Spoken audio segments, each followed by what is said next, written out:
నరకం అంటే చచ్చాక వెళ్లే ప్లేస్ అనుకుంటున్నారా? కాదు మావా, అది మీ కడుపులోనే తయారవుతుంది. దాని పేరే కిడ్నీ స్టోన్. దీని నొప్పి ఎలా ఉంటుందో తెలుసా?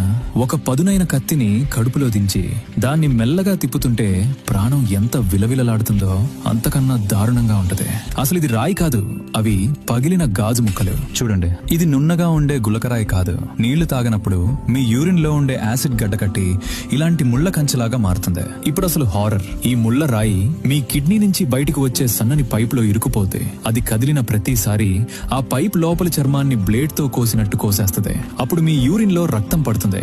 దారి బ్లాక్ అయింది కాబట్టి కిడ్నీలో యూరిన్ నిండిపోయి అది పేలిపోయేలా వాచిపోతే ఆపుకుందామంటే ఆగదు, భరిద్దామంటే భరించలేరు. ఆపరేషన్ థియేటర్ బెడ్ ఎక్కకూడదు అంటే ఇప్పుడే వెళ్లి నీళ్లు తాగండి. లేదంటే ఆ గాజు ముక్కల కోతకి రెడీగా ఉండండి. ఆ నొప్పి రాకూడదంటే టైం ప్రకారం నీళ్లు తాగడమే ఏకైక మార్గం.